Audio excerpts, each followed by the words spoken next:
Não seja um murmurador, um reclamador, uma pessoa que vive se queixando da vida. O capítulo 11 do livro de Números já começa dessa forma, né? Falando de pessoas que fizeram isso contra Deus. Diz assim: e aconteceu que queixou-se o povo, falando que era mal aos ouvidos do Senhor. E ouvindo o Senhor, a sua ira se acendeu, e o fogo do Senhor ardeu entre eles e os consumiu, que estavam na última parte do arraial. Quer dizer, a consequência daquela queixa foi perder a própria vida. E quantas pessoas, e talvez seja o seu caso, de tantos que vivem reclamando, se queixando, sabe, dizendo que não tem jeito, que a vida não tem saída, não tem alternativa, e de certa forma você está perdendo também a sua vida. O tempo está passando, nada muda, você continua com os problemas e as reclamações só te afundam mais em um estado de acomodação e de aceitação para com o problema e não a resolução do mesmo. Por isso que chegou a hora de você mudar essa postura, sabe? Não deixe as palavras negativas te contaminarem, e nem mesmo as pessoas que são dessa forma. Talvez você está cercado de homens e mulheres, pessoas no trabalho, talvez até da própria família, que vivem se queixando. Tome cuidado para que isso não venha te influenciar de forma negativa. Seguindo o texto, um pouco mais à frente, ainda no livro, no capítulo 11, ele diz assim, versículo 17: então eu descerei ali e falarei contigo, e tirarei do espírito que está sobre ti, e porei sobre eles, e contigo levarão a carga do povo, para que tu não a leves sozinho. Quer dizer, Deus iria tirar do espírito de Moisés e compartilhar desse espírito com outras pessoas. O que eu quero que você entenda é que quando você tem o espírito de Deus, a presença do próprio Deus, a direção de Deus, essa direção, ela te dá condições de influenciar outras pessoas, de contaminar outras pessoas pelo lado positivo. Se acabamos de falar daqueles que se queixam, que murmuram, que reclamam, para você se afastar, que você esteja perto de pessoas que estão na mesma fé, na mesma direção, seguindo com você o mesmo rumo, o rumo da fé, e com certeza isso vai agregar na sua comunhão e na sua caminhada com Deus. E seguindo aqui o texto, Moisés acabou fazendo um questionamento para Deus, e lá no versículo 23, esse versículo eu gosto muito, que ele é forte demais, que Deus fala com Moisés, né? Porém o Senhor disse a Moisés: teria sido encurtada a mão do Senhor? Agora verás se a minha palavra há de se cumprir ou não. Quer dizer, Deus, de uma forma muito incisiva, deixou claro para Moisés o seguinte: olha, Moisés, quer dizer, o que essas pessoas estão reclamando, o povo estava reclamando que faltava carne, comia carne no Egito, que agora estavam sem carne. E Moisés, quando ouve Deus falar que iria trazer carne, questiona, dizendo: o Senhor vai trazer todos os peixes do mar? Só de homens a gente tem mais de 600 mil, onde vai arrumar carne para todo esse povo? E aí Deus fala o que a gente acabou de ler aqui agora: a mão de Deus, ela não está encurtada. E se o Deus que nós cremos, pessoal, que você crê, é o mesmo Deus de ontem, hoje, eternamente, esse Deus permanece o mesmo, hein? Esse Deus pode fazer tudo, ele tem poder para transformar qualquer coisa na sua vida, basta você crer. E seguindo o texto, pessoal, fala aqui, né, no versículo 31, que Deus soprou um vento do mar, codorniz do mar. Você já viu alguma codorna voar pelo mar, pessoal?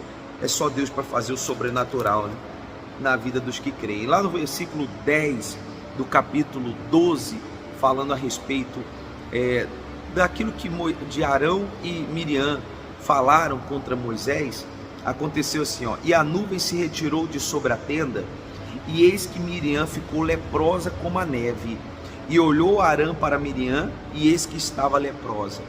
Quer dizer, a consequência de se levantar contra o homem de Deus, contra o homem escolhido de Deus, que era Moisés. As consequências foram desastrosas para Arão e para Miriam. E quantos, infelizmente, não percebem isso? Uma coisa é você deixar que um pensamento venha e contamine você, e deixar você se levantar contra pessoas que tem uma aliança com Deus. Não permita isso. É você que deixa. Vir um pensamento ruim ou uma opinião contrária, todo mundo pode ter, mas tome cuidado para que você não se levante contra um homem de Deus, contra uma mulher de Deus, contra alguém que tem a proteção de Deus, sabe?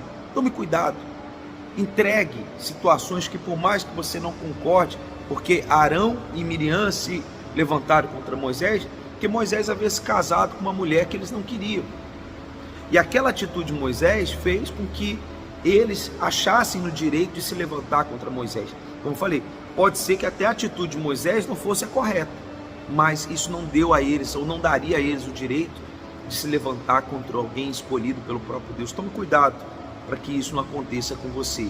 Às vezes você pode não concordar com certas atitudes de alguém que se diz ser de Deus, mas não se levante contra essa pessoa. Lembra de Davi? A gente vai chegar nesse texto, né? Que Davi não ousou fazer algo mal contra Saul, que era ungido de Deus, mas que estava até endemoniado. Davi não ousou. Não ouse se levantar contra alguém que é de Deus. Guarde a sua fé, o seu coração, e se há alguma coisa que te incomoda, entregue a Deus. Deus fará justiça no tempo dele e da forma que ele quiser.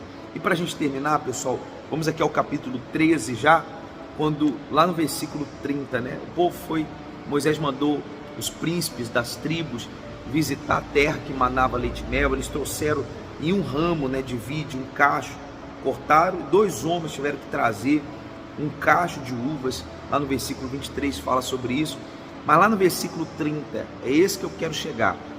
Então Caleb fez calar o povo perante Moisés e disse: certamente subiremos e possuiremos em herança, porque seguramente prevaleceremos contra ela. Uma outra versão fala até aquele eia, né? Aquele eia, que nós vamos subir e possuir essa terra.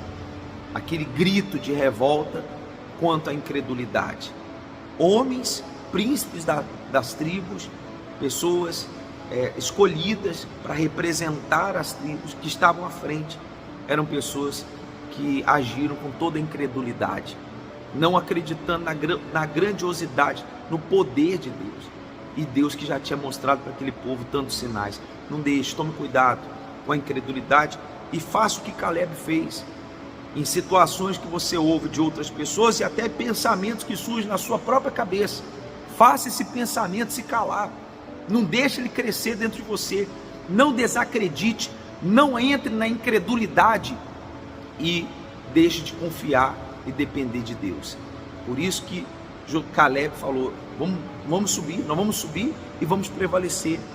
E o texto termina falando que eles se viam como inferiores, né? Como gafanhotos para serem esmagados pelos inimigos. Cuidado com a forma com que você tem se enxergado. Deus nos vê, pessoal, como seus filhos, como escolhidos, como pessoas que Ele pode agir e mostrar a sua glória, a sua grandeza. Tome cuidado para que você não se veja de forma diferente e tome atitudes baseado naquilo que você está vendo humanamente falando, esquecendo da grandiosidade de Deus. Que Deus abençoe muito a sua vida. Se esse vídeo te ajudou, compartilhe, curta aí, deixe seu comentário. Se você não é inscrito, se inscreva e mande para outras pessoas. Tenho certeza que chegando a mais pessoas, essa palavra vai fortalecer a muitos. Que Deus abençoe e até o nosso próximo vídeo.